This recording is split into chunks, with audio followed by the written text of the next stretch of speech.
Bab 705. Dia benar-benar orang suci. Eric Kin terdiam bukan karena Gary Han sangat menawan, tapi tempat janjiannya dengan Ye Zun di sini. Di mana bocah ini? Teman yang berada di depan, jika kamu bertemu dengan kesulitan, atau berencana untuk berpetualang bersama, kamu bisa bergabung dengan kami. Aku, Gary Han akan bersikap adil, aku tidak ada yang bisa merampok milik orang lain. Seakan merasakan keberadaan Eric Kin, dan Gary Han memberi hormat ke arah Eric Kin, dengan sikap lembut. Eric Kin, terima tawarannya, cepat kemari. Saat ini Ye Zun berkata, kamu juga mengikuti Gary Han. Eric Kin sedikit terkejut. Gary Han akan pergi ke sekte semi suci, kebetulan sejalan, kenapa tidak biarkan dia membuka jalan? Kata Ye Zun sambil menyeringai. Oh ya, saat datang ingat menyamar. Eric Kin mengerutkan kening, tapi dia tetap mengubah penampilannya dengan teknik penyamaran, lalu berjalan mendekat. Terima kasih Tuan Muda Han. Eric Kin berterima kasih dengan berpura-pura sopan. Tidak perlu, karena kita bertemu itu artinya kita berjodoh. Gary Han menjawab dengan sangat sopan. Ada apa ini? Eric Kin masuk ke dalam kerumunan lalu menghampiri Ye Zun. Gary Han ini terang-terangan memberitahu semua orang dia akan pergi ke sekte semi suci, lalu membagikan semua harta karun sekte semi suci dengan semua orang. Selain itu dia juga bersedia membuka jalan untuk semua orang dengan cuma-cuma, jadi aku mengikutinya. Orang ini benar-benar orang suci. Eric Kin bertanya dengan ragu. Harta karun terbesar sekte semi suci adalah mata air suci yang tidak pernah kering. Yang mengalir di dalamnya bukan air, melainkan cairan spiritual yang sangat kaya akan Reiki. Ini juga alasan mengapa Eric Kin memilih tempat ini untuk mencapai fase kesempurnaan. Tetapi sebanyak apapun Reiki juga ada batasnya. Tak disangka putra suci keluarga Han ini bersedia membagikan mata air suci kepada semua orang. Apakah di dunia bela diri benar-benar ada orang seperti itu? Siapa tahu. Ye Zun mendengus, mungkin seperti yang dikatakan si brewok, bocah ini bermuka dua. Tapi kita ikuti saja dulu, pertama kita bisa langsung pergi ke mata air suci, dan yang kedua, kita bisa melihat apa yang akan dilakukannya. Kerumunan itu melanjutkan perjalanan, meski jumlah mereka banyak, ada Gary Han dan beberapa pejuang keluarga Han yang berjaga, selain itu juga kecepatan mereka tidak melambat. Hanya saja semakin ke depan, semakin banyak monster, dan bahkan mereka mulai bertemu kawanan monster. Gary Han terus memimpin, dia menghadang monster dalam jumlah besar sendirian, dan menjaga semua orang di belakangnya. Tak lama pakaian putihnya penuh dengan darah monster, dan beberapa kali dia hampir terluka. Hal ini membuat banyak pejuang semakin berterima kasih dan bahkan ada beberapa pejuang wanita yang meneteskan air mata. Ada yang aneh dengan anak ini, gumam Ye Zun. Menghadapi musuh sendirian, tapi harta yang didapatkan akan dibagi rata. Tidak ada orang seperti itu di dunia ini, tapi orang seperti ini tidak akan pernah bisa menjadi putra suci keluarga dunia tersembunyi. Kita berhati-hati saja. Eric Kin juga sedikit cemas. Semakin Gary Han ini terlihat baik dan lembut, semakin terkesan tidak nyata. Semakin ke depan, monster semakin banyak, dan para pejuang dari keluarga Han tidak bisa mengatasinya lagi. Eric Kin ingin mencoba menaklukkan para monster di tempat ini, jadi dia dan Ye Zun bersama-sama membunuh monster ini. Namun, Gary Han tidak mendukung atau menentang apa yang mereka lakukan. Singkatnya, sikapnya sangat perlu dipertimbangkan. Setelah membunuh monster semua orang kelelahan, jadi Gary Han menyarankan untuk istirahat. Para pejuang keluarga Han menyimpan mayat monster yang terbunuh, jadi Gary Han memerintahkan mereka memanggangnya dan membaginya dengan semua orang.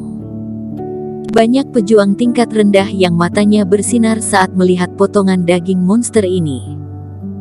Harus tahu daging monster juga mengandung Reiki, memakannya, juga bisa mendapatkan khasiat yang dimiliki beberapa pil mujarab.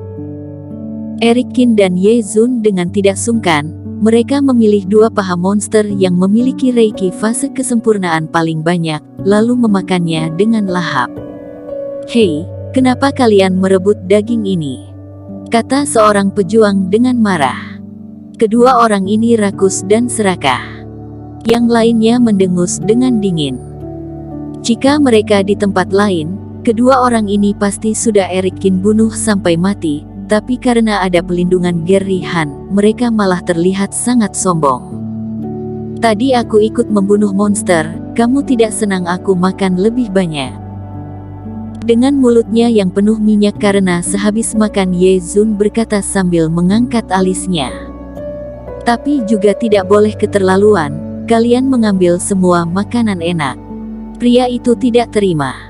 "Semuanya, jangan marah karena hal sepele seperti ini."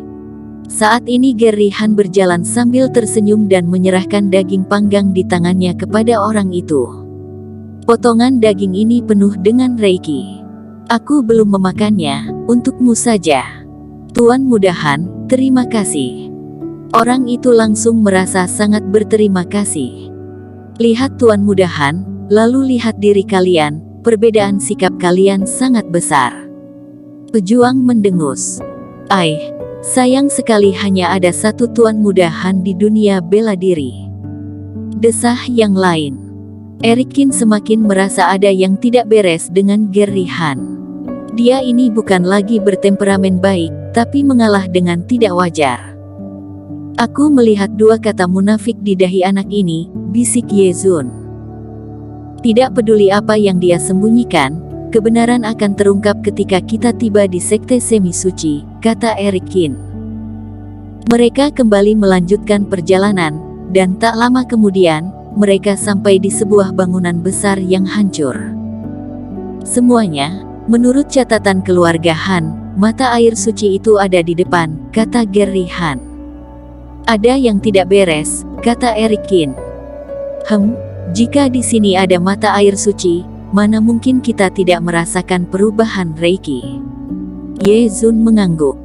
Orang-orang itu mempercepat langkah kaki mereka dan segera pergi ke tempat yang Gerry Han maksud. Di tengah alun-alun yang kosong, kolam mata air besar muncul di depan semua orang.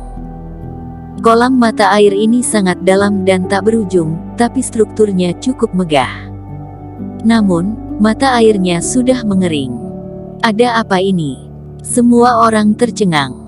Mereka datang jauh-jauh ke mata air suci, tapi malah mendapati mata air itu telah kering. Eric Qin juga menatap Ye Zun tanpa bisa berkata-kata. Jangan menatapku, aku juga mengetahui keberadaan mata air suci dari buku-buku kuno." Ye Zun berkata dengan canggung. "Itu catatan kapan?" tanya Eric Qin. "Sekitar 200 tahun yang lalu." Setelah mendengar ucapannya, Eric Qin sangat ingin membunuh Ye Zun. "Menurutmu Gerry Han, tahu tidak mata air suci ini sudah kering?" tanua Ye Zun. "Apa isi pikirannya? Kita akan tahu setelah melihat apa yang akan dilakukannya." Mata air suci sudah tiada, semua orang sangat kecewa. Pada saat ini, Gerry Han berdiri di dekat mata air suci sambil berkata dengan lantang, "Semuanya, meskipun kita ditakdirkan tidak bisa menikmati berkah mata air suci ini, kita tidak boleh terlalu sedih. Kudengar dulu mata air suci ini juga merupakan tempat sekte semi suci belajar. Karena kita sudah ada di sini, aku bersedia mengajarkan ilmu bela diri kepada semuanya, entah kalian bersedia atau tidak." Ketika mendengar ucapan Gerry Han, semua orang langsung sedikit bersemangat. Bagaimanapun Gerry Han adalah master fase kesempurnaan, putra suci keluarga Han, tidak mendapatkan mata air suci tapi bisa mendapatkan ilmu dengan gratis juga tidak buruk. "Tuan Muda Han bersedia mengajarkan, tentu kami bersedia belajar." Tuan Muda Han berbaik hati mengajarkan, "Aku sangat berterima kasih." Semua orang mengangguk dan setuju. Gerry Han berkata sambil tersenyum, "Karena semua orang bersedia, mari kita mulai." Dia memberikan isyarat mata kepada beberapa pejuang keluarga Han. Mereka semua berpencar ke 4 penjuru dan membuat formasi. Tiba-tiba, kabut putih muncul dan menyelimuti tempat ini. Tuan Muda Han, apa maksudnya ini? Melihat semua orang dikelilingi formasi, beberapa orang merasa sedikit cemas. Bersambung. Terima kasih telah menonton video ini sampai akhir. Jangan lupa subscribe dan nantikan kisah episode selanjutnya hanya di Novel Story. Salam.